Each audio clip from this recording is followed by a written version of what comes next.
Call the meeting to order. Please rise and join me in the Pledge of Allegiance.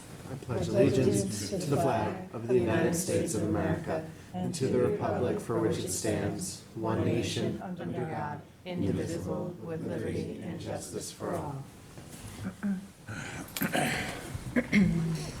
Madam Deputy Clerk, would you please call the roll? Certainly. Supervisor Moore. Here. Councilwoman McNamara. Here. Councilman Iacili. Here. Councilman Pell. Councilman Martell. Here. All right, thank you. So let's get started with a review of the draft agenda for our November 25th meeting. There's going to be 6 public hearings. Yeah, 6 public hearings. The first is to consider the acquisition of 11 West Shore Drive in the hamlet of North Sea, New York, and to amend the CPF priority plan and the CPF management and stewardship plan to include the property.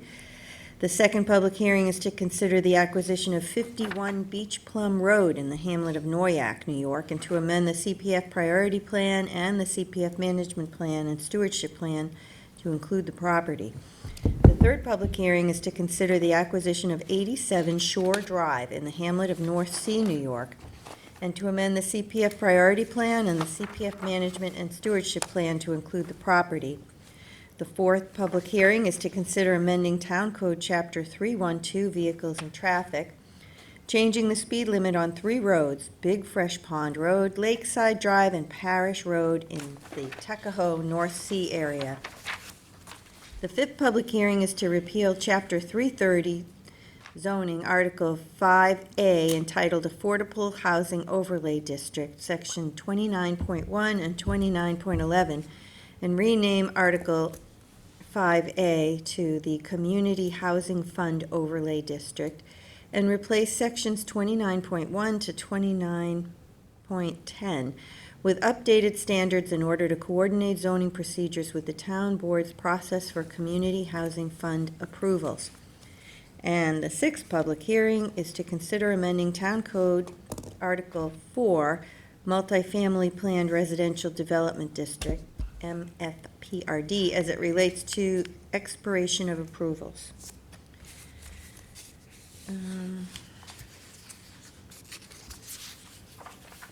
Okay, and there's one add-on to add to the, Right? all right, we'll just do it at the end. All right, let's get started with the resolutions then. Resolution 2025-1385, co-sponsored with the entire board, authorize the acquisition of a historic preservation and conservation easement on property located 11 Walnut Avenue in the hamlet of East Quogue, and amend the community preservation project plan and CPF management and stewardship plan to include the property. Did we get an update on that? Can we move forward? I think so. I didn't hear anything otherwise. Because I thought we were waiting for an update from the historic board about an addition that was ongoing. We can ask Jackie. Thank you. Yeah, you should ask. Yes, There was there's something about an there's addition. construction going on, so Yeah. I would table this. Okay, I'll get confirmation Yeah. from Jackie and we can work to do that. Jackie and Stephanie Davis. Yeah. But they were just going to go do a site There's visit to something make about it, yeah, sure. Kelly knows about it, yeah. Town Board Resolution 51578, co-sponsored with Councilman Pell, authorize the purchase of shredding, destruction, recycling of confidential records. Town Board Resolution ID number 51518 to authorize purchases of boiler breaching repair service and new construction from Commercial Instrumentation Services using the Suffolk County contract. Town Board Resolution ID number 51457, co-sponsored by Councilwoman McNamara, to authorize purchases of concrete, asphalt, and related site work improvements from Eastern Suffolk BOCES contracts. Town Board Resolution 51486, authorize purchase of construction equipment and dredging service used by Suffolk County contract. Town Board Resolution ID number 51505 to authorize purchases of General Motors, Chevrolet, Chrysler, Dodge, and Ford OEM repairs and parts from the Eastern Suffolk BOCES contract with T&T Baldwin Automotive, Inc. and DCO Motors Eagle C LLC doing business as Eagles Chevrolet of Riverhead. Town Board Resolution ID number 51510 to authorize purchases of motor vehicle oil, lubricants, and fluids using the Town of Huntington contracts. Town Board Resolution ID 51566, co-sponsored with Councilman Martell. Authorize supervisor to sign contract extension for maintenance, installation, repair of water mains with Roadwork Construction Corp. Town Board Resolution 51544, authorize supervisor to sign contract to extend with AAA Long Island Waste Oil, Inc. in removal and recycle disposal of waste oil. Town Board Resolution 51545, authorize service to sign a contract, authorize supervisor to sign a contract, extend with Ecotech Management LLC for electronic waste removal and recycle disposal program. Town Board Resolution ID number 51546 to authorize the supervisor to sign a contract extension with S&M Tire Recycling, Inc. for scrap tire recycling services. Town Board Resolution 51553, authorize supervisor to sign contract to extend with Turner Cesspool Service, Inc. as a primary vendor and Clear River Environment Service Corp. as a secondary vendor on-call service for transportation of landfill leach. Town Board Resolution ID number 51597 to authorize the supervisor to sign a contract with Universal Drilling and Boring Services, Inc. to conduct various soil test reports and force the Southampton Youth Services basketball and tennis courts. Town Board Resolution ID number 51595, co-sponsored by Council Members McNamara and Pell, to authorize the supervisor to execute a 2026 fire prevention contract with Village of Quogue for the North End Quogue Fire Protection District. Town Board Resolution ID number 51594, co-sponsored by Council Members Pell and Iacilli, to authorize the supervisor to execute the 2026 fire prevention contracts with the Village of Sag Harbor for the Bay Point and Noyak Fire Protection Districts. Town Board Resolution ID 51564, co-sponsored with Councilwoman McNamara, authorize the supervisor to execute a contract extension with AC Schultes Incorporated for Quail Run Test Boring. Town Board Resolution 51554, authorize the supervisor to execute a contract extension with L.K. McLean, Associate Engineer, Survey DPC for on-call engineer service to be provided to the Highway Department for various town-wide projects. Town Board Resolution 51558, authorize the supervisor to execute a no-cost contract extension with L.K. McLean, Associate Engineer and Survey DPC for engineering design and permit service for shoreline stabilization on North Sea Road in Southampton. Town Board Resolution ID number 51541 to authorize the supervisor to execute a contract extension with Riverhead Building Supply and Fowler's Garden Center for fencing and stakes. Town Board Resolution ID number 51542 to authorize the supervisor to execute a contract extension. What? Looks like the same thing. With Riverhead Building Supply, RFC Residential Fences Corp., and Fowler's Garden Center for fencing and stakes.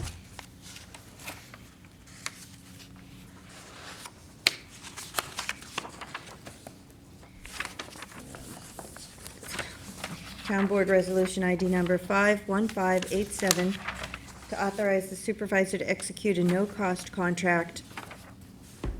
extension of term of contract for the Riverside Sewer District Professional Service Agreement with Leonard Marchese, MBA, CPA, until April 2026. Town Board Resolution ID 51590, co-sponsored with Supervisor Moore.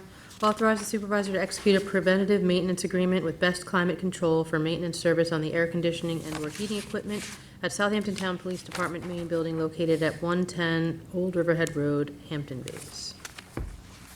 Town Board Resolution ID 51592, co-sponsored with Councilwoman McNamara, authorize the supervisor to execute an agreement with Young Associates to provide land surveying services for the properties located at 1221, 1181, and 1143 North Sea Road, Southampton.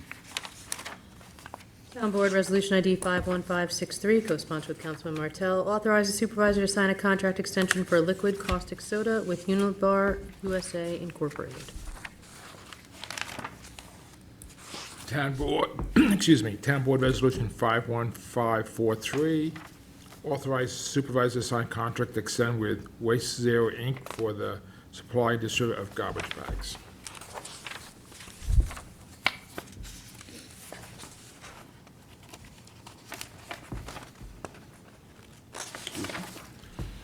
Town Board Resolution 51589, co-sponsored with Councilman Azar, authorize supervisor to sign a sole source contract with General Code LLC for service for the town clerk's office. Town Board Resolution ID 51591, authorize the supervisor to sign an agreement with Pi Barker Fire and Safety LLC, doing business as Briscoe Protective, for 1976 North Sea Road, Conscience Point Marina. Town Board Resolution ID 51600, co-sponsored with Councilman Martell, award and authorize supervisor to sign contract with Ken Rao Inc. for Bay Drive Water Quality Improvement Phase 2. Town Board Resolution ID 51577, award and authorize supervisor to sign contract with Norco Construction Inc. for Poxabog Golf Center building renovations. Town Board Resolution ID number 51579, co-sponsored by Councilwoman McNamara, to award and authorize the purchase of one 2025 Ford Expedition from Hempstead Lincoln Mercury Motors Corp. Using the New York State OGS contract for vehicles Class 1 through 8 statewide.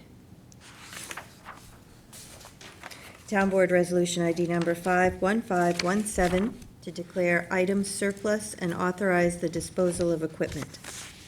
Town Board Resolution 51593, recall amend Town Board Resolution number 2023-479, authorize the supervisor to sign agreement and award Community Preservation Fund of 20% Water Quality Improvement Project Fund to the Board of Trustees of Commonwealth of Town of Southampton.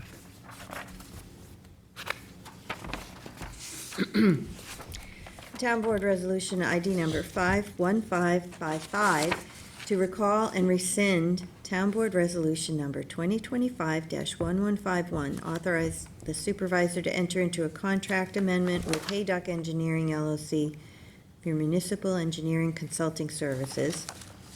Town Board Resolution ID number 51556, to recall and rescind Town Board Resolution number 2025-1152, to authorize the supervisor to enter into an agreement with Martin Petrovic, Professor of Horticulture, to review the 2025 operation and environmental impact of the Bridge Golf Course. And Town Board Resolution ID number 51557, to recall and rescind Town Board Resolution number 2025-1153, authorizing the supervisor to enter into an agreement with WSP USA, formerly Leggett, Brashears and Graham, Inc., in connection with the 2025 groundwater monitoring and sampling services for the Bridge Golf Course. Town Board Resolution ID number 51605, to amend the 2025 budget for various departments. Town Board Resolution ID 51574, co-sponsored with Councilman Martell, 2025 notice to proposers for 93 Butter Lane, Bridgehampton farming proposal. Town Board Resolution ID 51572, co-sponsored with Councilman Martell, 2025 notice to proposers for 834 Town Line Road, Sagaponic farming proposal. Town Board Resolution ID number 51575, to authorize the town to reimburse New York Municipal Insurance Reciprocal the deductible for liability and property damage claims. Town Board Resolution 51606, this is a resolution of adoption amending Town Code Chapter 312, Article 22, Section 312-97, speed limits on 3 roads, Big Fresh Pond, Lakeside Drive, and Parish Road in the Tuckahoe North Sea area. Town Board Resolution ID 51565, co-sponsored with Councilman Iacilli. Authorization of cost reimbursement waiver for the East Quogue Fire Department Holiday on Main event on December 6, 2025, from 12 p.m. to 7 p.m. Town Board Resolution ID 51516, authorize waiver of Parks and Recreation Facility use fee for the 2025 Run with the Torch in honor of Our Lady of Guadalupe. Town Board Resolution ID 51584, co-sponsored with Councilman Iacilli. Cost reimbursement waiver for St. Rosalie's Church Our Lady of Guadalupe Run on December 12, 2025, from 1:30 p.m. to 3 p.m. Town Board Resolution ID 51568, co-sponsored with Councilman Iacilli. Cost reimbursement waiver for the Sacred Hearts of Jesus and Mary Church Run with the Torch in honor of Our Lady of Guadalupe on December 12, 2025, from 1 p.m. to 4:30 p.m. Town Board Resolution ID number 51559 to appoint Andrew Smith to Senior Park Attendant in the Parks Department. Town Board Resolution ID number 51569 to appoint Christina Dunning to Senior Office Assistant position in Land Management. Town Board Resolution 51534, recall and amend Resolution 2025-1025, authorizing the sole assessor to attend the New York State Assessors Fall Conference. Town Board Resolution 51596, notice of public hearing to amend Town Code Chapter 123, Article 2, Sections 123-10 and 123-11, effective period of building permits. This has to do with the construction noise that we had a work session on. Town Board Resolution 51598, notice to public hearing to demolish the old safety building located at the Jackson Avenue complex in Hampton Bays, which is way overdue. Again? We had, We had to find out, we needed the deed before we tear it down, because the town has to follow their own rules. Who'd have thought? Yes. yeah, and I guess we need a public hearing to demolish a town building. We didn't do that yet. Yeah, we didn't know that either. Town Board Resolution ID number 51515, co-sponsored by council members Iacilli and Martell, to authorize the sale of development rights from Community Housing Opportunity Development Right Bank. I remember it. Do we remember this one? Oh, it is Kara. Maybe she can say something. Kara, we were just looking at this, the sale of development right from the Community Housing Opportunity Development Right Bank for 36 Cedar Lane. I'm having trouble remembering that one. From Land Management? Yeah, that's David. That's Dave. That's the old Conklin, that was years ago. We did that. Conklin. That's a Dave thing, Well, right? the It says it's appropriate for development rights affordable bank housing. the bank was, development rights were acquired on that transaction, the Conklin transaction, which was at least 10 years ago. But is this, and they're selling it for somebody? They're selling it for $200,000, yeah. So they had appraisal of what those development rights were valued at. So people buy them from us now to use for the land, usually for like extra density, help with the density. So she's doing to construct a carriage house on her property. Okay, This came from planning. do that as well. I guess I thought because it's a community housing opportunity, I thought it was her. Oh, okay. And the add-on. One add-on. Town Board Resolution ID number 51609 to appoint a police officer, Spanish-speaking, Alonso Redondo, to the academy. Kim, could you add me to that, please? Can you add me to, please, Kim?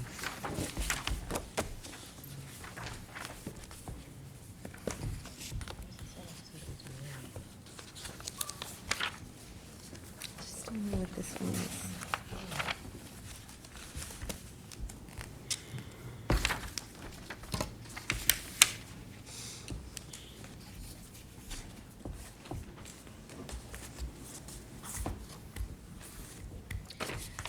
All right. Well, that's that. That brings us to our next section, which is the Community Housing Fund Overlay District. Oh, there you are, and we have several people here to help us today. Why don't you come on up? We'll come on up. Did you want to come up, Curtis? Janice Shear, Kara Back, Claire Shea, Hello, everyone. and Curtis Highsmith, of course. You're not coming up, Curtis? Grab a chair. Happy birthday, Supervisor. Oh, thank you. Thank you. How you doing, Cruz? Who bought the cake? Bagels instead. Okay.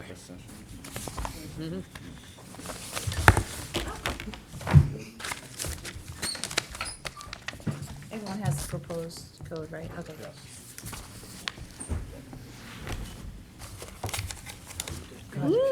Good morning, everyone. I'm Janice Shearer, Town Planning and Development Administrator. As you said, I'm joined by our Housing Director, our Assistant Planning Director, and our Housing Authority Executive Director. Yes.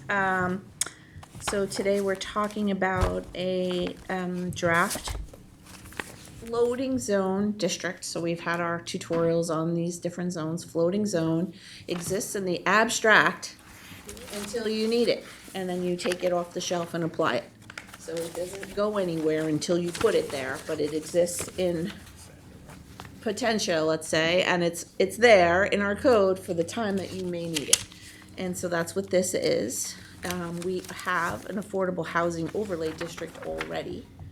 And the idea here would be to repeal all that because it's from like 1989 and it really isn't germane to today's needs, and replace it with the Community Housing Fund Overlay District in those sections, and we can go through them one by one.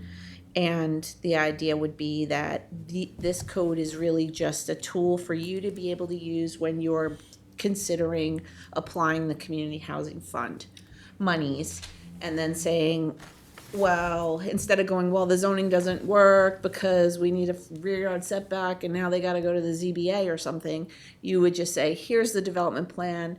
The community, let's say it supports it in this instance, this example. And then you would say, here's the plan, here's the funding, here's everything all in one-stop shopping, so that it doesn't prolong it. So you feel good about the money you're spending and that you're applying what you want to have happen there at the time. Yeah, because this zone can only be used in connection with the Community Housing Fund.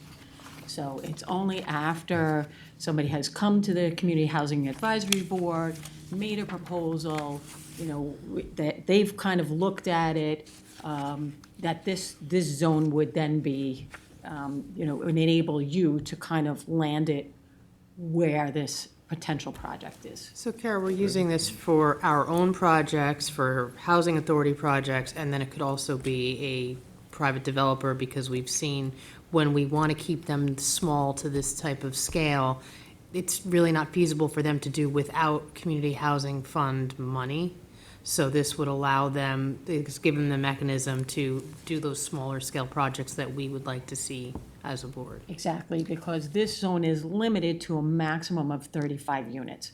So this is for smaller projects in connection with that, as you mentioned, the Community Housing Fund. So money. not just town projects, but other developers, but only if they're qualifying for the Community Housing Fund money? Correct. Now, is that just a partial of what they're qualifying for CHF? If they're just receiving, for instance, 20% of their units are going to be CHF funded, does that still account for the AHOD? So, yeah, so that would be then something for you guys to consider, right? As part of the overall project themselves, how much CHF money is going to be allocated. This must be for affordable housing. Are these developers going to be looking into other funding, as well, state, county funding? All of that is kind of looked at in connection with the CHF application. Where are they getting the money to do this project? How is this project going to get over the finish line? Right, so the beginning of it is a preliminary review, like Kara was saying. It goes to the Community Housing Fund Advisory Board of complete application describing their financial capability to achieve such a project and what the ask is.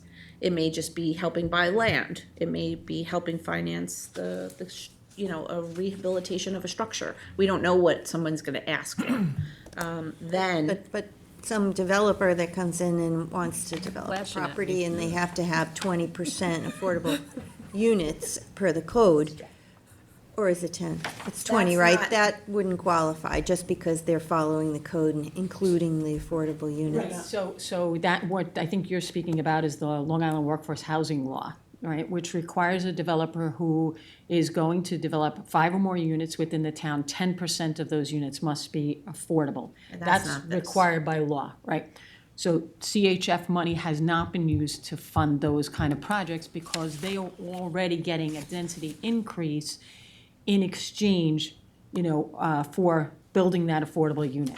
But this code starts out by saying, you're using this in the case where other provisions do not apply. So you're not using it for the 20% of MF 44. It's not combinable.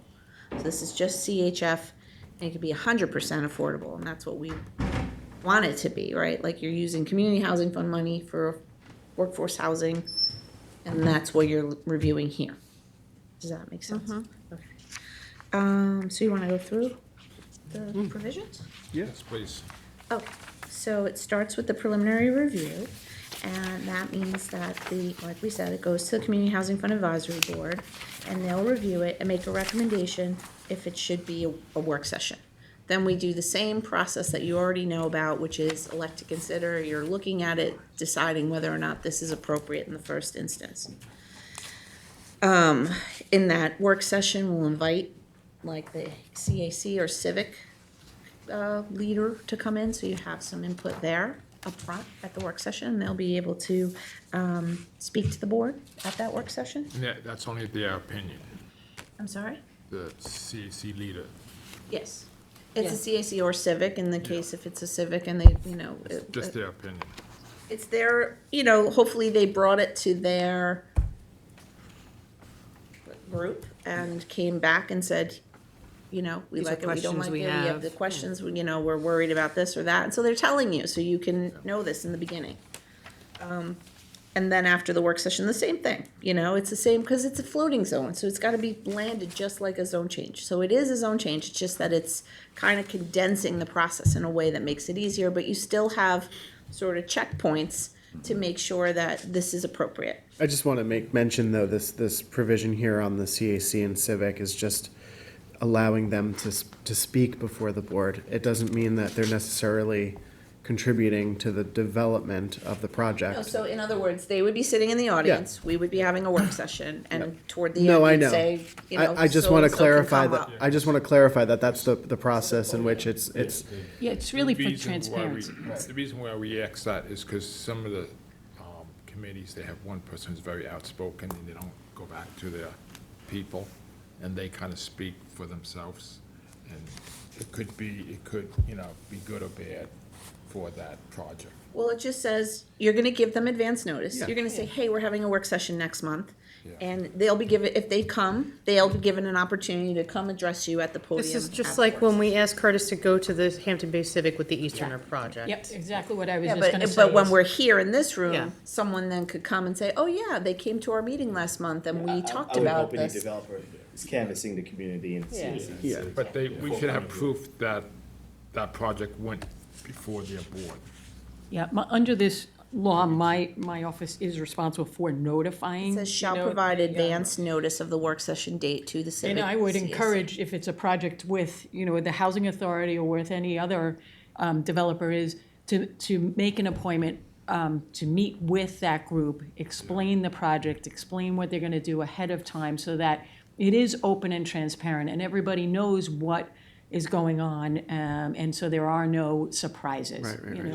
Or it could be they have a pending meeting coming up and they're having this work session and the person. I just don't want to give, I think it's important that we emphasize that there's no false projection here of authority, exactly. Like, I just, I think it's important that there's transparency. I think that's a really important emphasis here, to let people know they're going to get noticed, but also this false sense of authority, I think, is what we're trying Well, to. it's just advance notice of the pending work session. Yeah. So there's nothing saying they can't, you just mentioned like they have to have that meeting or something with the civic before they come to you. You should be the first sort of stop on, like they, We have to make sure before they. but make sure then Yeah. that they're going to attend a meeting with the larger constituency there or Before the something. CAC person comes to make their opinion on, they should have, Or maybe they're hearing it for the first time along with you, and then Yeah. they take it back to their group, That's and then, fine. let's say Curtis or someone comes to that group and presents and asks questions. It's fine to So- require notice to the civics, but you can't require that they respond.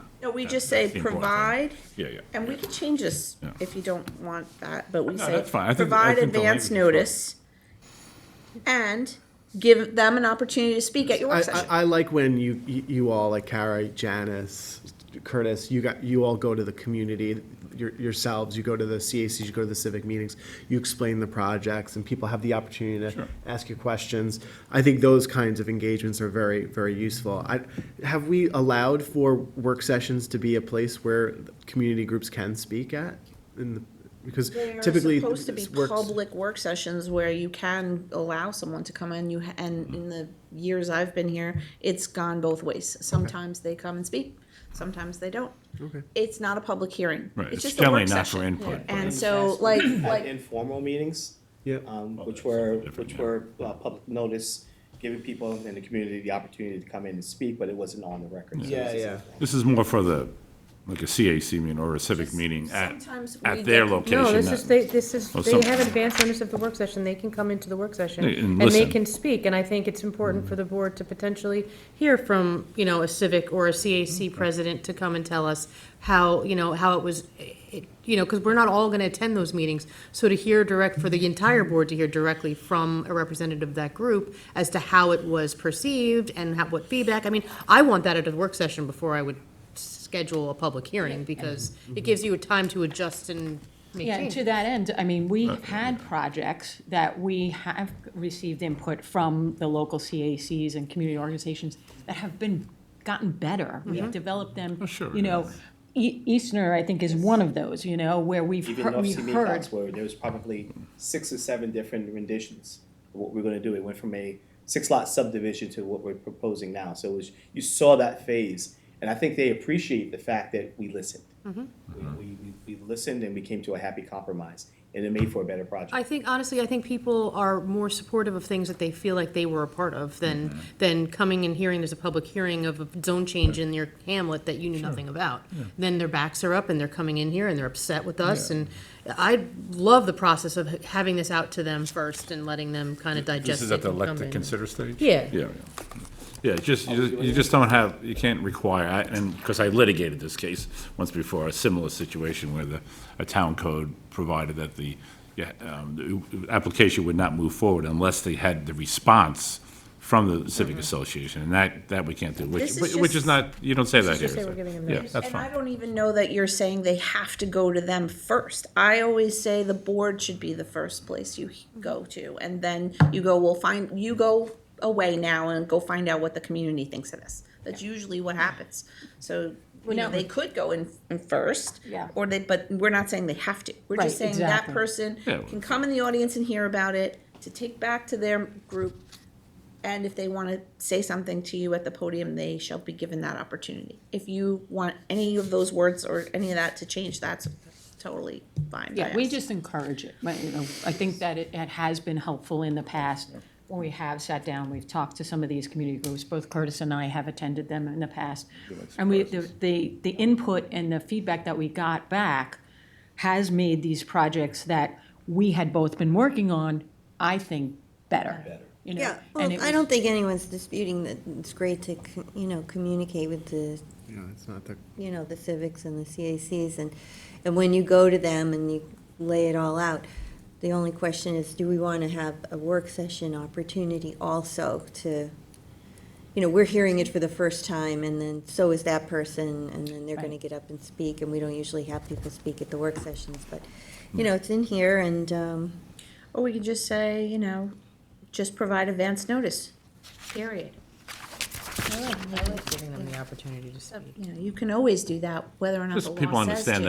that it's a very preliminary stage. Sometimes when we're at that elect to consider, I've seen people think that the board is ready to make a decision, and we're at that stage. That's the very, very beginning. People have to understand that. It's not even an application, a full application hasn't even been made yet. So that's, You could end this with board given might- an opportunity to comment, right? So then it's really up to the board whether they want to take that comment and say, okay, they can speak at the meeting, or they can submit a written comment, or however you want it. a good idea. If we change it from, you know, and a representative shall be given an opportunity to comment and take out to speak at the board meeting, then it's up to you. This board, they make the decision as to how they want to receive that feedback, if any. Information, yeah. That's fine. Yeah.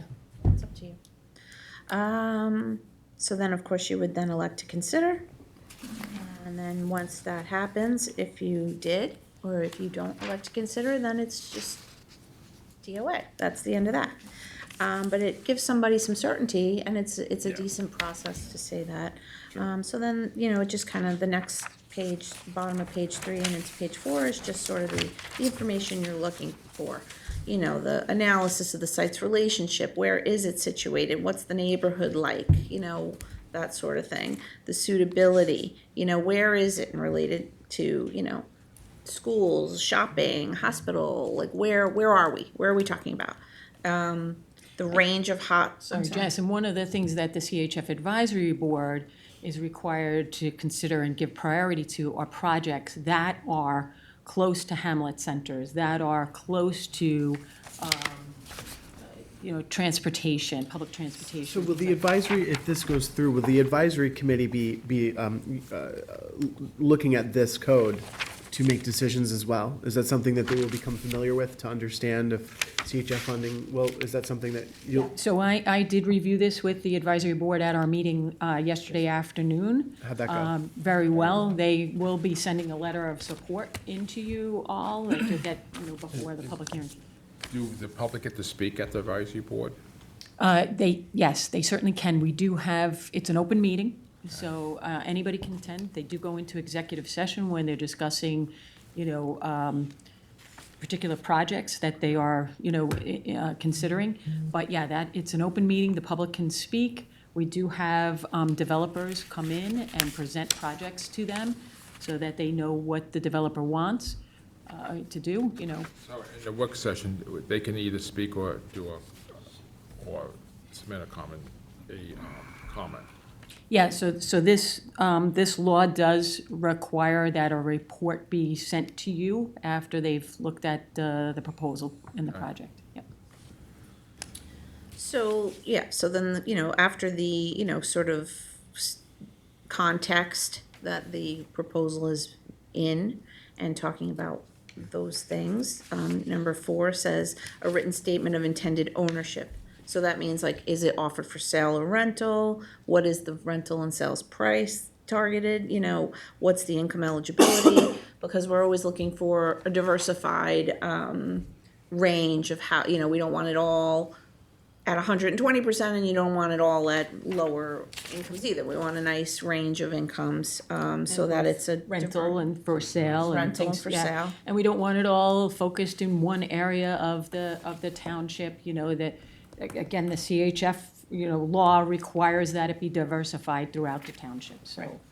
And then just if they're common fees, so someone comes in and goes, I'm gonna create the, you know, this great condo plan and it's gonna be amazing, and then, you know, the oversight was, well, wait a minute, it's another $1,000 for some kind of common fee, you know, you wanna know that now before you. I guess you can't put a cap on the common fee at all.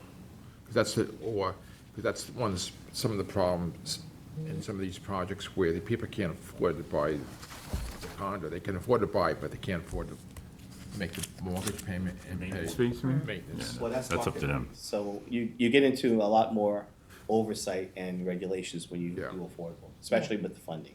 They always, so as part of the application process, because most of this is gonna be mixed funding, it's gonna be some state and county funding, they look at your 10-year pro forma. And so whatever your fees are, in conjunction with your rent, monthly rent, has to still remain affordable. Yeah. I think this was an issue like in Watermill because it's a market rate. And That was there's a market rate. pool, there's amenities that you wouldn't generally have in an affordable. Correct. And so that was a project that wasn't done with CHF funds. That was the Long Island Workforce That was- Housing. yeah, So it was exactly. their responsibility to build those extra units and put them in the lottery. So it's really a little bit different, but we figured, like, let's just cover all our bases and know what that is. Could it take for- that money instead of taking those units, take the money, what the units is worth, and put it in the housing fund and build it somewhere else where the people could actually afford to have them? Yeah, so under the Long Island Workforce Housing Law, there are 3 different options for when a developer comes in and presents a project to the planning board. And the planning board can decide on how they want, which option they want to go. They can require that the developer build the units and sell them at an affordable rate. They can require the developer to deposit a certain sum of money into the housing fund so that it could be used to build affordable housing elsewhere.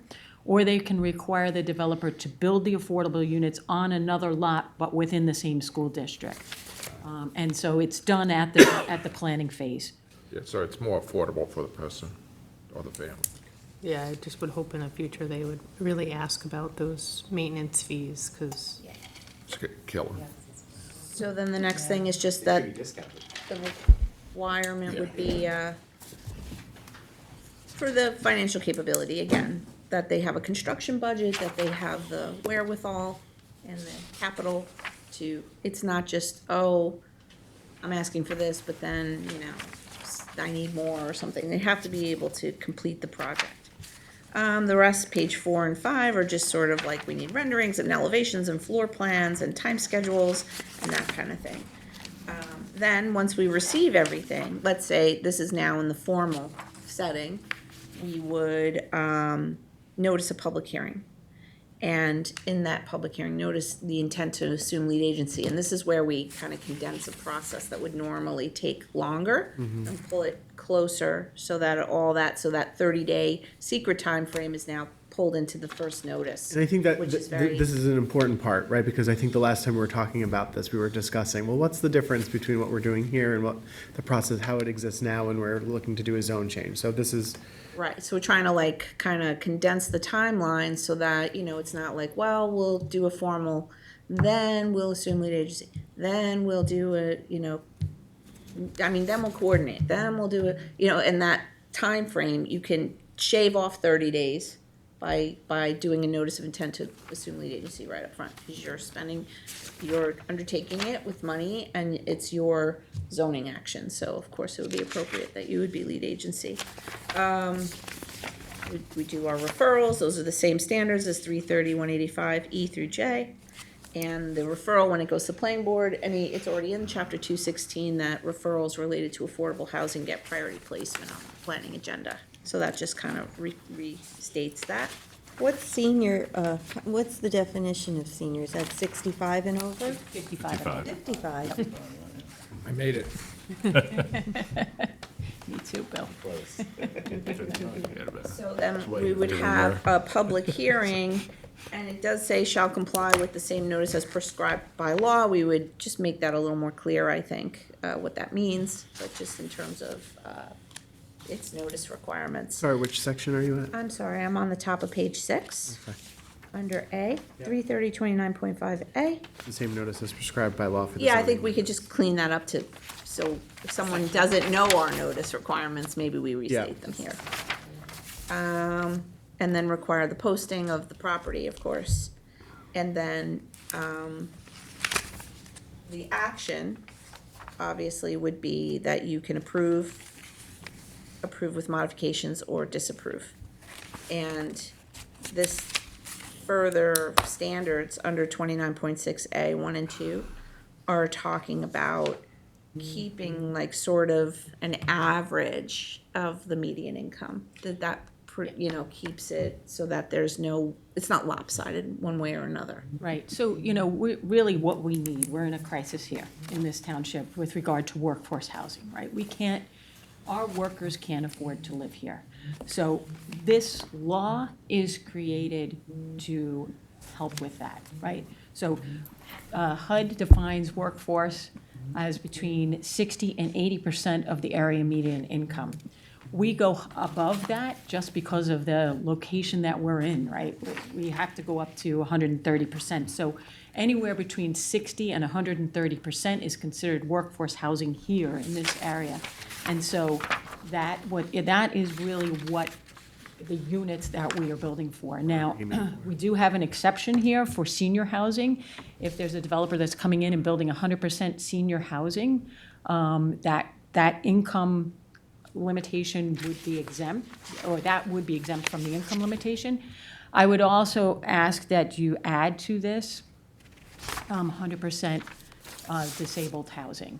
So if a developer's coming in and building 100% housing for the disabled, I would request that you add that be exempt from those income limitations. Yeah, I agree. And how would you do sequel to this? We're gonna get to that. Okay, So, then, on the bottom, so then it's just, the normal, this is also following, by the way, the old AHOD, so we just kind of repealed it but filled it in the same way. So it's a little out of step where the development standards come later, but it just sort of outlines the process first and then gets into the meat of it. So 29.8 on the bottom of page 6 is saying, these are your criteria now. So it's not just, willy-nilly, this is going anywhere. There are criteria and standards. And so on the top of page 7, it starts to talk about development location. So I neglected to put R20 and R40 in here. It starts at R60 because I think in my mind I was thinking the minimum lot size has to be 1.5 acres. But so that was an oversight.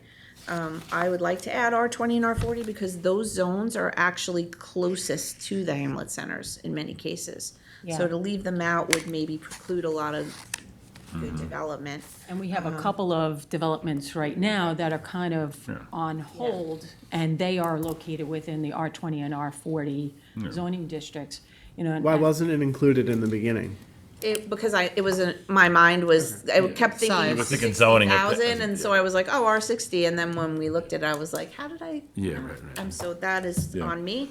I am sorry. But it makes sense to include them. It makes sense to The lot include size them. is still gonna be, minimum The is gonna be lot size 60,000. still, even if it's R20, it still has to be Right. 60,000. Right. So. I get it though, see how you get it. I confused it, but this C starts talking about the minimum size. The lot has to be 1.5 acres at minimum, 60,000 square feet. And obviously you have to comply with health department regulations, density Yeah, requirements. of course. you know. And that the lot has to be such shape, dimension, topography, and location that'll allow for an appropriate and attractive development. So if somebody had some pizza pie shaped weird lot that didn't make any sense because it was a big slope, like that's obviously out. We're not, you know what I mean? So you have to look at the lot itself and be like, this is good. I can fit something. It has nice setbacks. I can buffer it. No one's going to be impacted. So you're always looking, because that's what that means. Like we really are looking at the dimension and size and shape first thing. So there's properties in the R20 and R40 that exceed 1.5 acres. Oh, sure. Yeah, we have 2 projects, I think, that are in the R20 right now, and the Easterner, I think, is in R40. Yeah, so, I mean, those are projects that we already have kind of pending, that have already been funded with CHF funds, that we need the zoning in place to get over the finish line, so. Can I ask a question? So the section B, it's saying here that the location of CHF overlay shall be restricted to parcels within the, and we're talking about the different zoning and business districts outside of the CR 39 corridor. So is that saying that CR 39 corridor is out? On the highway, I mean, beyond the highway, Fronting. not out, but Well, fronting on the highway. It says extending east from the SUNY campus to the intersection of Flying Well, Point just Road. from everything you've been saying, for Don't the want to increase traffic on density. 39. Yeah. But of course, you could say quadrant 1 or 3, or, we have a County 9 corridor plan Yeah. that describes the quadrants, if you Yes. want to be even I more don't think we should specific. be increasing any density. No, I know, I agree with that, but my thinking here is there's 2 things. Is this actually providing a significant prohibition of consideration of this AHOD? Because to me, it just says that it shall be restricted to these within those particular zones, outside, but is there some sort of way that there's a workaround there? I mean, it doesn't seem to be fully, like, the language isn't really strong.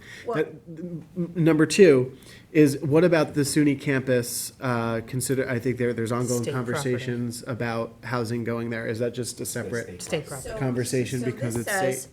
these districts, residential districts, which we would ask to add R20, R40, Yep. and business districts. So you could put affordable housing in business districts outside Right. of the corridor. The campus is not either. It is a university zoning. Right. It doesn't have any, in fact, they're not even subject to zoning. Okay. So they're not a residence district or a business district. They're not So either. if, State-owned property. just, if one of the units along County Road 39 are pre-existing, Well, this is new, so you're gonna land that zoning on it. And this is only for this yeah, it's code. code. So if it's pre-existing, they want to change it to this, then would this? It's affect up them? to you. I mean, I can make this more clear by saying, Janice, I know we have an elect to consider. Yeah. And that wouldn't be subject to this, because this is a different process. Okay. and business districts outside of the corridor. So we can say business districts, Any properties that are fronting except on. those County Road that 39. front on, Front on, yeah, maybe, except those that front on. Yeah. Not Does that make outside sense? of, yeah. except. Or maybe even something where access is obtained That. through or something. Maybe not just front on, but with Right? access. Access is the issue, yeah. Well, Yeah, you do 'cause- have one pending before you that you have elected to consider, right? That's not this, on that's the not highway. this code. It's not this, that's MF Right. 44. But are they Yeah. getting CHF? No, it's MF44, it's totally different. But you So may don't say, limit try it to apply. front on, Do you want it, with the access. you want it to You be wanna preclude the access? one that you've Access. already, well, I just want to No, be clear that's that, just giving the money, they're not asking for money. but then you may say that same logic is a reason to not allow that. You know what I mean? Like, I just want to make sure that we're. You still have the right to consider, right? You can- Well, that, I'm saying you have one in front of you that we looked at from that old motel that is off the highway but has access from the highway. It's a different zoning. But it doesn't mean we couldn't still change the zone for them, even if we adopt Okay, this, so right? I'm just No, making doesn't sure. it? I'm asking. It doesn't, right? It doesn't. That means they couldn't come in and ask for community housing fund money. That's all that means. Yeah. Okay. Yeah. Anybody on the highway can't ask for this. We can for work with the money, language, because maybe, this goes with maybe, the money. you might have a piece of property that fronts on It 39, has to. but has access off a side road, which you would want to give the money to, so maybe we'll play with the language, I think. Let's Maybe just it's like, maybe look at that a little something more with closely. Properties and that then, have of ingress and course- egress onto CR 39, maybe something like that, yeah. And as I said, I'm happy with making changes, I just wanted to get this on at least one evening meeting, and Sure. this is our last Keep the evening record meeting open and we Yeah. can get this right, how you think it should Important to be. do. Okay, so, size, shape, dimension, topography, adequate setback screening, and can demonstrate compliance with design requirements. The primary objective is to achieve a harmonious relationship with the existing natural physical contours, terrain of the property, and be at an appropriate scale in proximity to any neighboring buildings and adjoining land uses. Meaning, we're not just gonna wipe out a whole lot and take away every tree and build corner to corner and loom over anybody. This is gonna be like nestled in and done in a nice, way, which we very much know how to do. The density is D, shall not exceed 10 per acre, in any case, no more than 35. And us too, I mean, with us applying funding to these projects, we have a bit more Design oversight than we would on, Exactly. a private development, because they're asking us for money, so if you want our money, you're gonna do things the way we want them done. Yeah, it's important to know that when anybody comes very in and different, gets CHF funding, that in connection with that funding, we have the developer sign a development agreement. And within that development agreement is his plan. His plan is attached to it, and he agrees that, upon receiving the funding, that he's going to build and do what that plan says.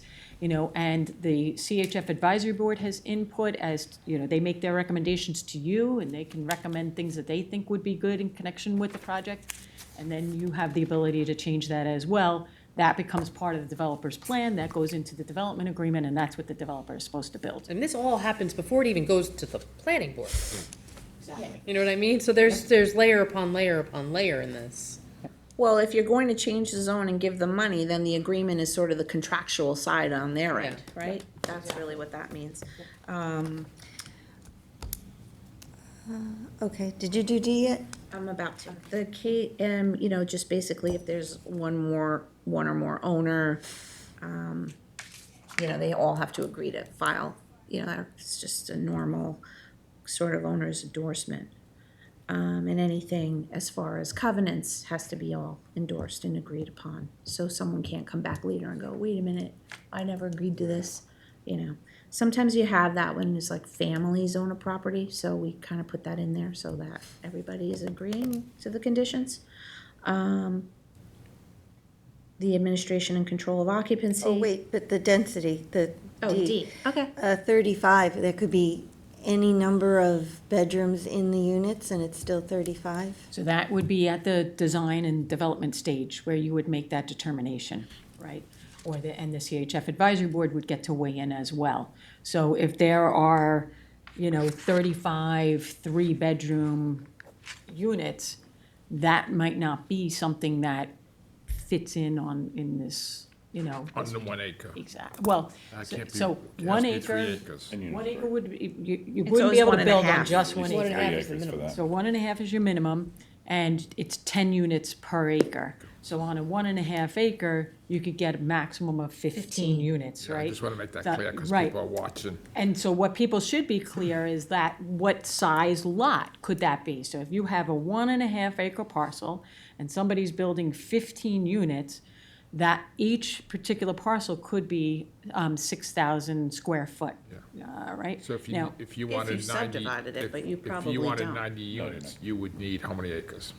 90? Just if, Oh, Can't. I need a There's no calculator. way. Max at I don't, 35. it's a max of Even if you have 10 35. acres, you can only do 35 units. I just want to make it a point, because there's Oh, another, I'm sorry, yeah. there's another unit who has 87. Yeah, so this, by Yeah. landing On this, 17 35 acres. is your max. I just had a thought that left my head. But yeah, I mean, you know, we have a unit that we're working on now that the lot size is 4,000 square foot, and we're building a little small 800 square foot starter home for somebody. So, you know, if you have a smaller lot and we're putting units on it, the intent is these would be starter homes for somebody. They would be smaller homes, you know. Or that- something for the seniors. Same kind of thing, right? So the project we're doing at the Easterner is little, small cottages, 600 square feet for seniors. And so, and that's a perfect, you know, 1-story, perfect for seniors, 1-bedroom home for them, private, you know, it's nice and private. And it's a great need for that. People don't realize that. Yep. Yeah, you just have to be conscious of the health department regulations. That's what I was gonna Yeah, mention. you're not gonna get, Everything's Mostly- controlled by the health department. unless a lot is single and separate, you're not gonna be able to build on Most of your a bedroom small counts lot will like a be- 4,000. Gonna be tied to, density and days, your day consumption. That's all health department. So, you probably, in some of these cases, would not be able to get, 3-bedroom units on a, 35 unit, project. If you're going, You just wouldn't be able to have enough density to do so. right, if you're going under a half acre, you're gonna need a batch system or something if you're gonna go Then you less get to than an a IA unit per system, half and that's acre. something different. You have other setback issues and concerns with an IA system, putting it on a smaller lot. So You it's may have a not that situation, easy. you may have a grandfathered lot if it's a couple, you might find a lot that's been a separate tax lot since 1981, because that's the cutoff for the Article 6. So if you have something that was it was a tax lot previous to 1981, like the example you're saying, the 4,000, you might be able to build on something like that if it's pre-1981 tax lot, but you still probably need Board of Review, and it's gonna be difficult. And it's gonna be difficult. Yes. And you're gonna have to find a ton of TDRs. Yeah, right. Well, if you have TDRs, then you might be better off, but, yeah. But if you do a batch system, or something, then you can address that, but that's on a bigger project. Okay, F is about, you know, just being in, remain in perpetuity. the affordability provisions in chapter 216. G is traffic access. Here's another, like, this is, it used to say properties within affordable housing fund overlay shall have direct frontage on a town road, so I kind of just took the same words, but it should really say frontage on a public street. Because otherwise you're saying no county Yeah, or it couldn't state be road. anywhere, and that would be not good. That would cut State out road like or- almost half more than the roads. It should just say frontage on a public street. And the purpose of this provision is so that you're not having these developments on like private roads that aren't plowed. You know, we wanna have them on public streets with oversight. So that would just be another change that I would recommend. It should say direct frontage on on public street. Public road. Architectural style. So it shall, all SHOD developments shall adhere to the core principles of balance, proportion, rhythm, and relationships between components, as well as high-quality materials and sustainable features. Could we put a reference to the Hamlet plans? Yes, so it says the architectural vernacular of the closest hamlet heritage area. So those are adopted areas in our code. Could we reference the specific Hamlet plans as being a reference point? That is what it is, right? Well, it doesn't say the Hamlet plans, it says- says Hamlet Heritage Area. Well, Is that what the Hamlet studies are called? yeah. What? And they have they're called hamlet heritage areas. Or similarly designated area. So like in terms, you want like me to say Bridgehampton Historic District or something. So that would be a similarly Part of the designated. comprehensive plan, I thought they were called, specific, Heritage areas. yeah, I thought they were like the Hamlet studies or Hamlet plans, but, Well, this was about historical. So this is just the hamlet heritage area is talking historical. But historical. hamlet, I can just fix this to say, the architectural vernacular of the closest hamlet heritage area or similarly designated area, if any, shall be referenced to provide an understanding of the established historical style of the area. And Okay. then add to it pattern books or other. yeah, I'd like that. Hamlet in. Hamlet studies shall Correct. also be referenced or something like that, Perfect, right? perfect. Just so it's, Sorry, just so it's comprehensive. Sure. Or other adopted hamlet studies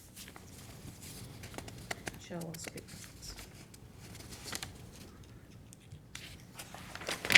Then it says, where practicable, buildings shall simulate the mass, size, and style of missing middle housing, and then we say that is defined, so we don't have to sit here and write the published author and everything. And it's basically by house scale buildings having multiple units within a building, so you can have a building that looks like a single-family home and have like two apartments in it, or up to 4 probably, the most, right? So we want house scale, so it feels and looks like, Like our manor homes. yeah, Yeah. like a manor home, Cool. which is what we did in Sandy Hollow.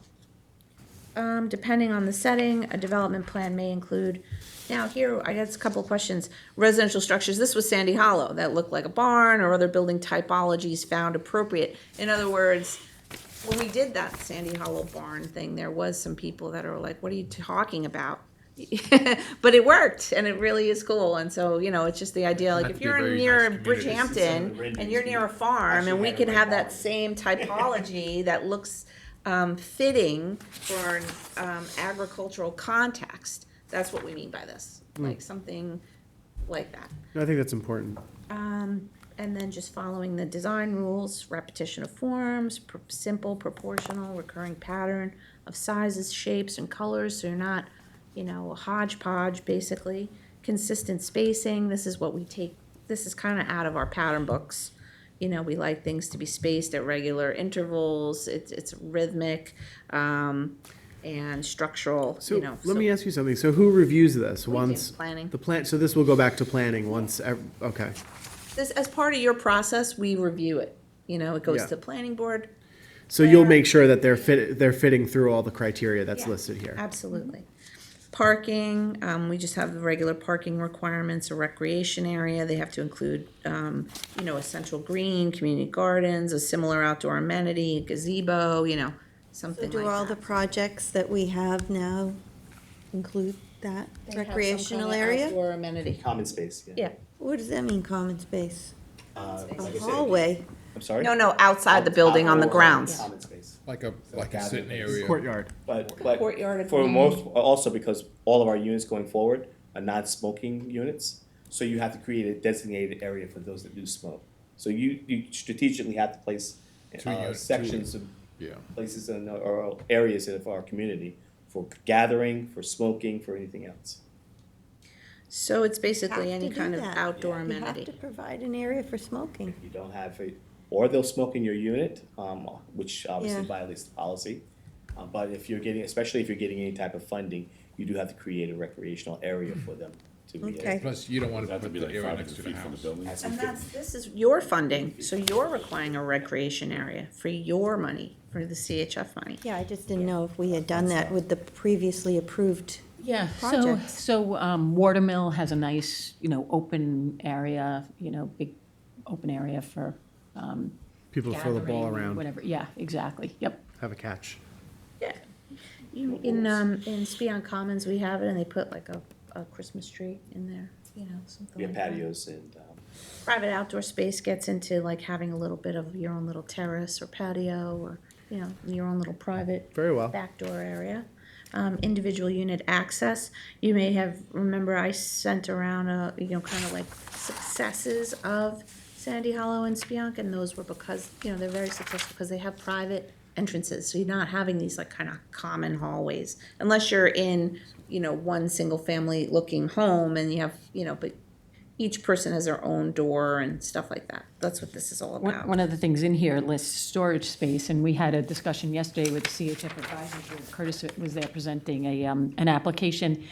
And with all of the housing authority projects, they make sure that there's adequate storage space for people, to store their stuff, because you said it to the board yesterday that you get the calls if people are putting a lot of junk outside their house, so. bicycles, and we have some certain people that like to go to yard sales and just collect. Yeah, And so, I know people that do. you also have to be cognizant and say, hey, look, you have to get rid of some of the stuff.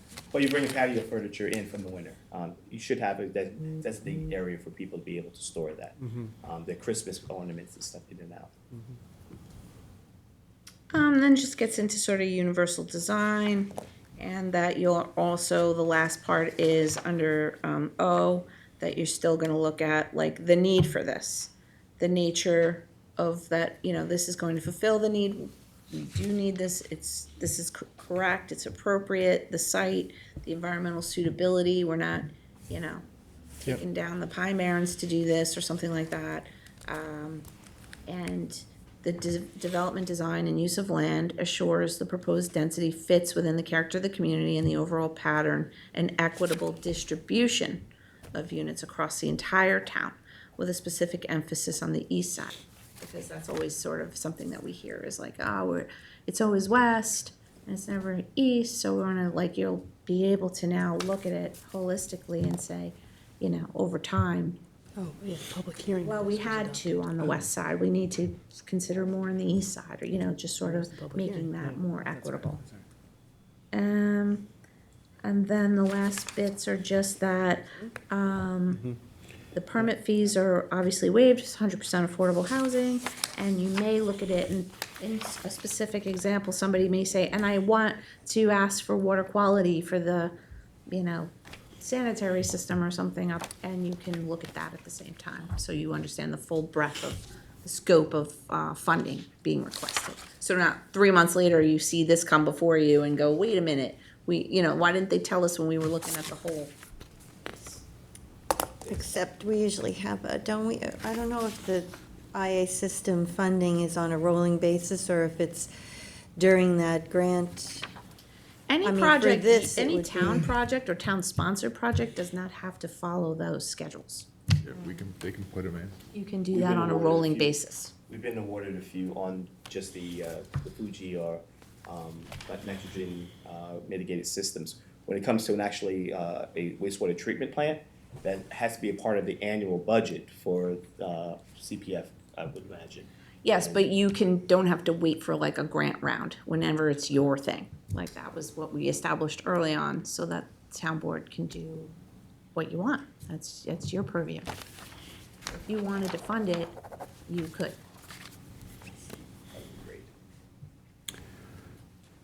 And that's everything. The SEQA is, Secra is always and every time looked at, you would, like we said in the public notice, you would, a notice of intent to assume lead agency. We would assume this is an unlisted action, in most cases of 35 units or less. But it could, if it's in a critical environmental area, or it has, 10 acres or more being disturbed, or 50 or more parking spaces, these things then kick it into type 1. But it's not type 2, and it's not usually type 1. So most of the time, it'll be unlisted. And then, of course, we'll go through the environmental assessment forms, and you'll make that determination as lead agency. do we What? have to put that in that we're gonna be lead agency? Yes, it is in there. Yeah, in the notice of hearing, the intent to assume lead agency.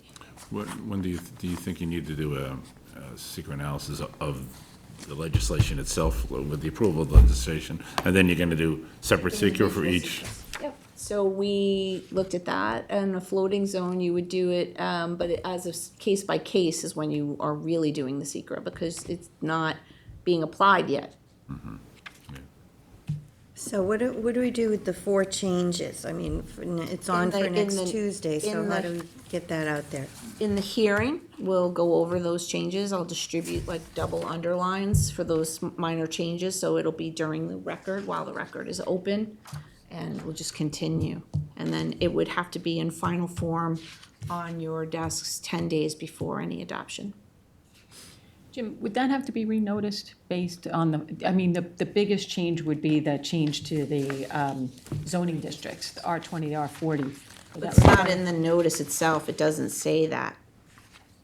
You know what I mean?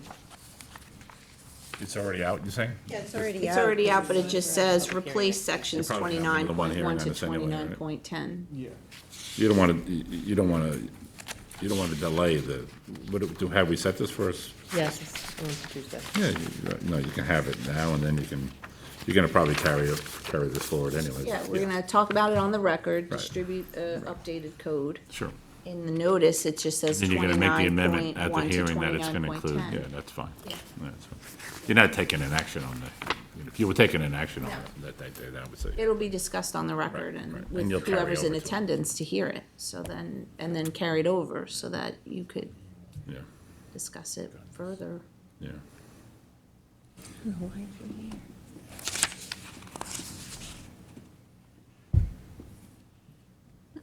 Any questions or comments or other changes?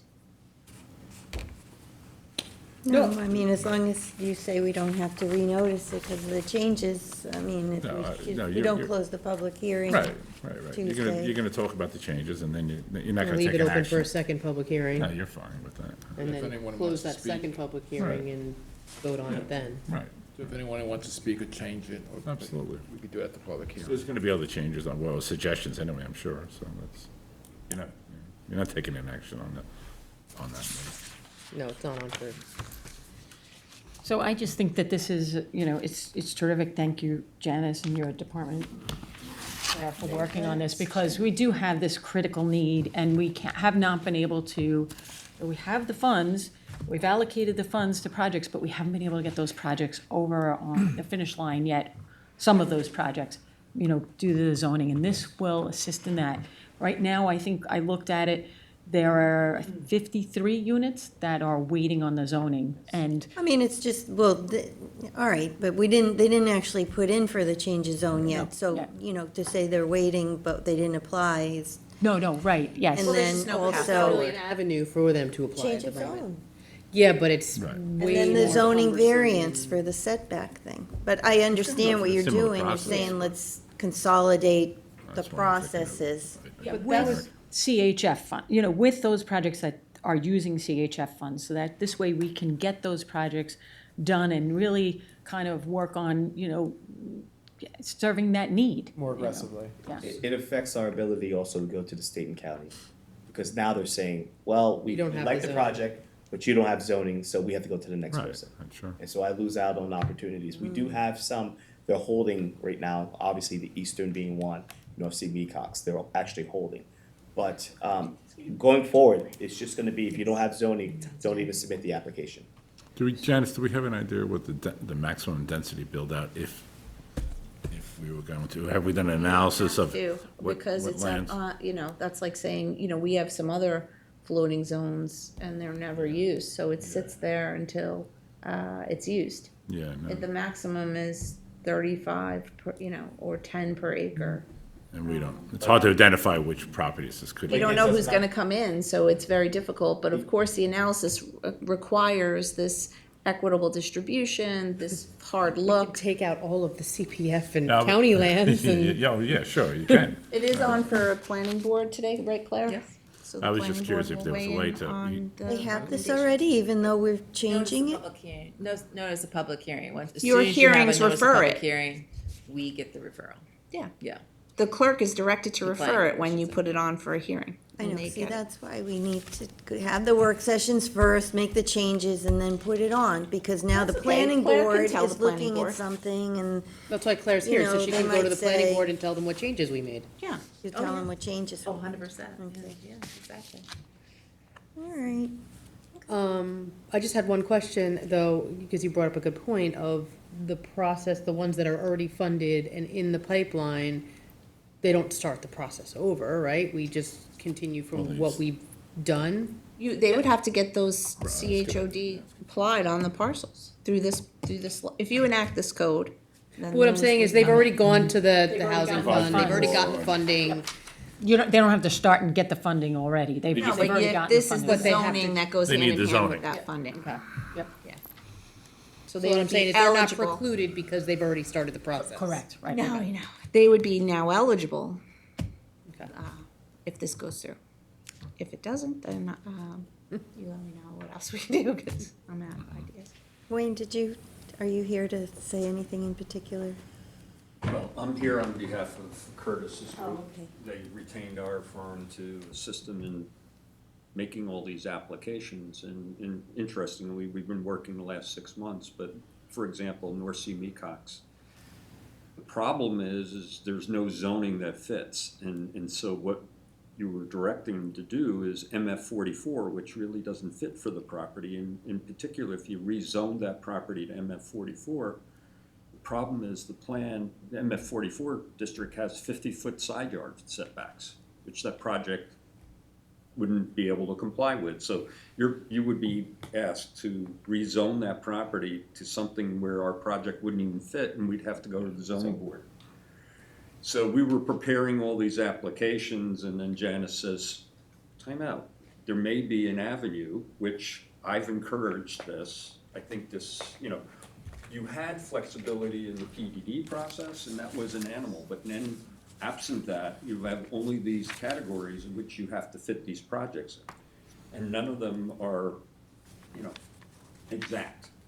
So this gives you the flexibility, and as has all been said, is you're getting that, you're looking at these projects twofold. One is funding, and then the zoning, and you keeping all the discretion at your fingertips. This is only giving you a tool to make it happen.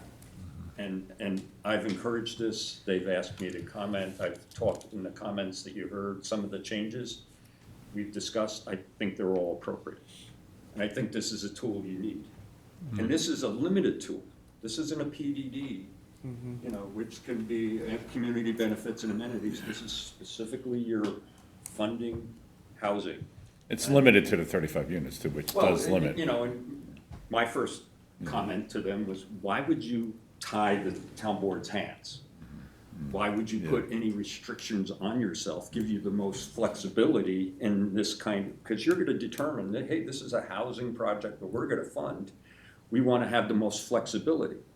So for example, the 35 units, you're saying, well, what if it's 40 units? Yeah. Well, if I understand why, and there's another element to this, is you, and that goes to what Jim was talking about. Where are these projects going to go? You have to sort of have some assurance and direction for the community that if all of a sudden a 100-unit project isn't gonna show up in the middle of a, residential neighborhood where. What I was it's thinking, out there. in order to help streamline the process, if there was a way to identify the potential build-out and whatnot, if you could Almost That do would a actually GIS make it here. harder and not streamline it Yeah, and delay. to do a GIS. Well, yeah, I don't think that's I necessary. just think too, I think capping it to 35 at least to start, gives the community, lets them see some projects that we're doing, get the feel for where we're putting them and how we're handling them, and then say, you know what, okay, maybe we would be okay with 40 or 50 on a 5-acre piece, Well, or, that's through the you zoning know. process. You can do, Yeah. you can still doesn't, you So can, if you go over remember the 35, reason- you're gonna go through the typical zoning process. Yeah, I mean, remember the reason, we go back to the real reason, we're doing this is because these smaller projects need CHF funding, right? They, to be able to get them done. They, a larger developer is, who wants to build many, many units, It's gonna have a harder time getting doesn't through need the our funding. process. right. Yeah, you have a totally different process for The that. idea here is to just keep it minimal and start out and use your CHF money wisely, placing it the way you think it should be done, and then out of that, we can revisit it. You can say, there's only gonna be allowed so many per year, or we're only, there's only so much funding in the first place.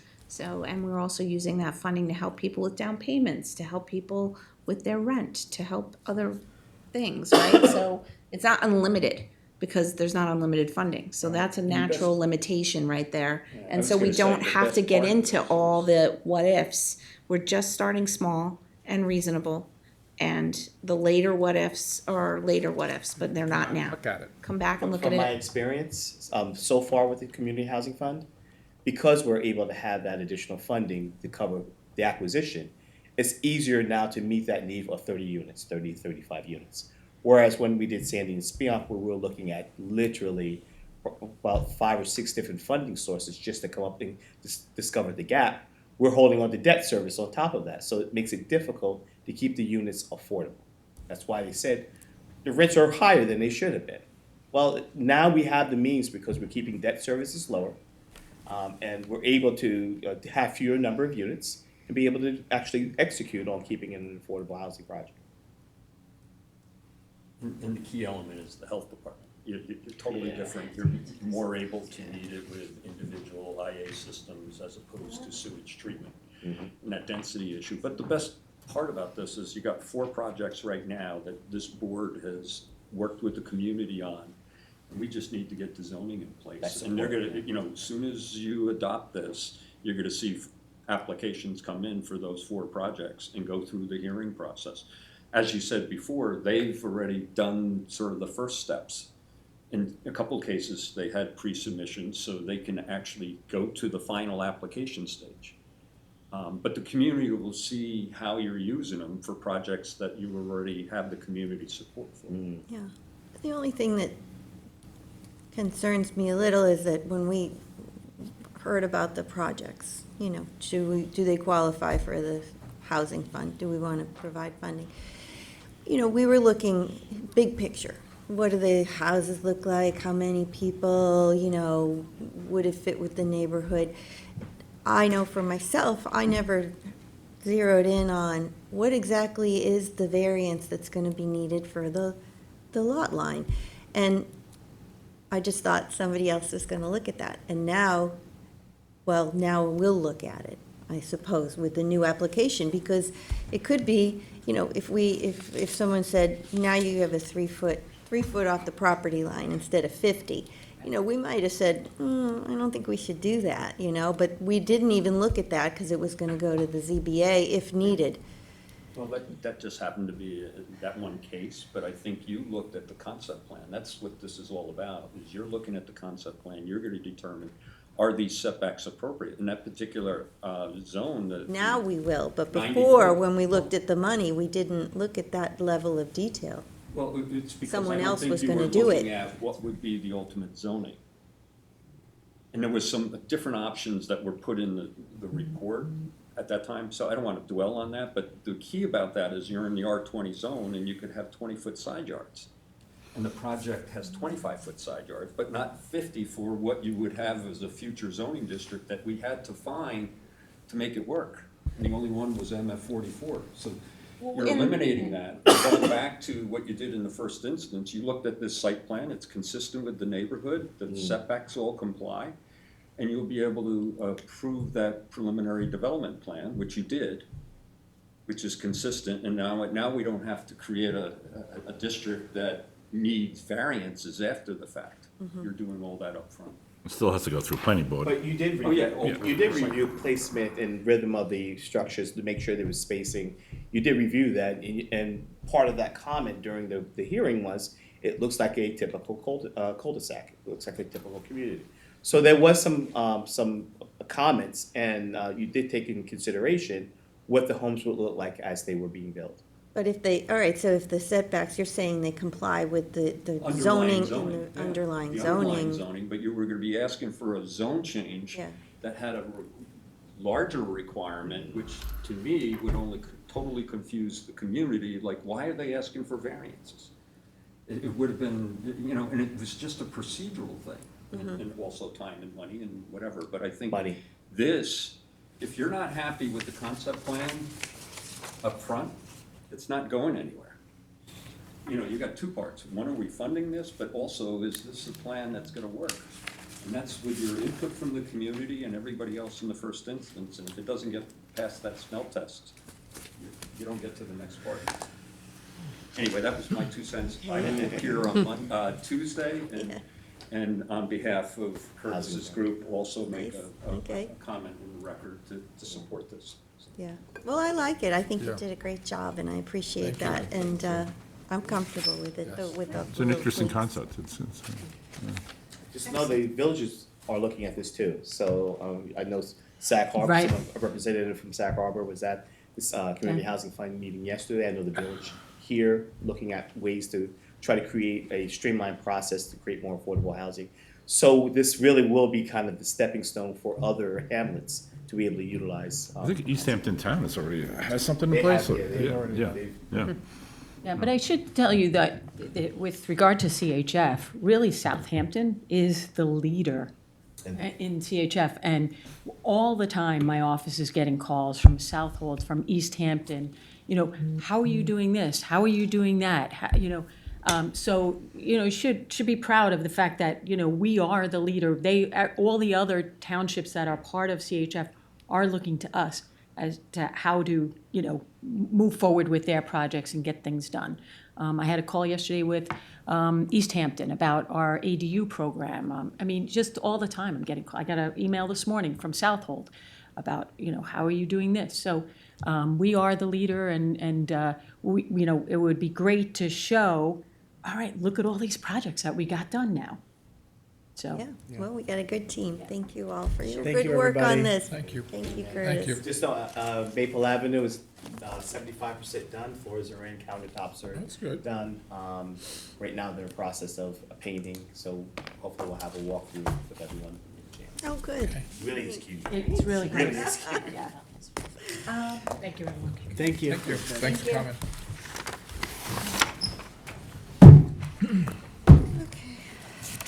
All right, that brings us to our updates. Where did we start last time? I don't remember. You started with Rick. I will start and I will pass, because, We gotta get going. yeah. I'll try to make it quick then. I'm Very, gonna be very long. we had our Dark Skies Committee meeting, very, very good. Olivia Mach and Sheila Pfeiffer everybody's putting their heads together about forthcoming events for the community to, raise awareness of our Dark Skies laws, but also, raise awareness of the importance of why Dark Skies is important for our local environment. So I will have some news about that coming up. I want to also give a shout out to Chris Teakle and the Southampton Animal Shelter. They had an event the other day at Shippey's where they talked to the community about some of their upcoming community programs. They're going to be doing a lot of community-forward events, things that are very focused on working with our schools, teaching students, working with our veterans. In fact, Cindy and I met with the animal shelter and Jamie Bowden, and we're planning on doing something with the veterans very soon. Also,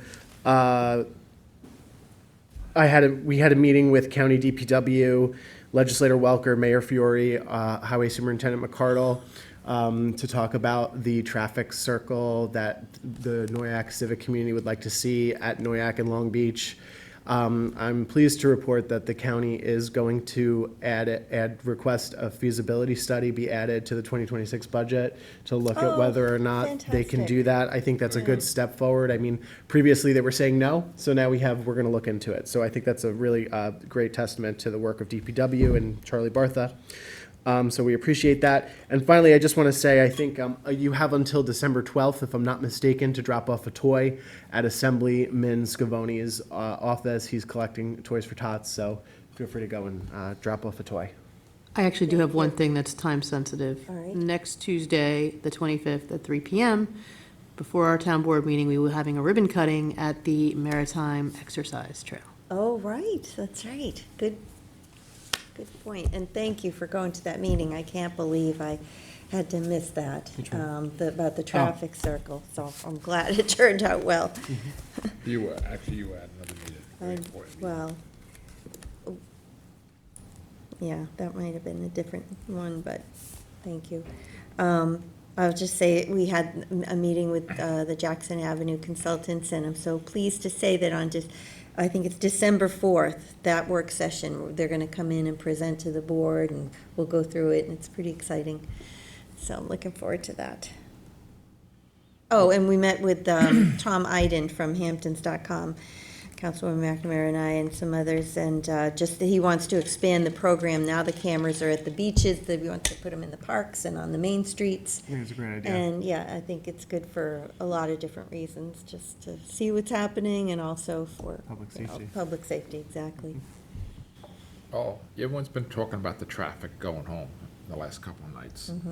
I spoke to the Highway Superintendent, Charles, and his deputy, Mark, the last few mornings and at night, and one plan did not work. They modified it, it did not work, and now they're modifying it again tonight, and hopefully it's a little bit better. Every night's getting a little bit better. Yeah, we gotta just keep But tweaking the it. first couple of nights were really bad.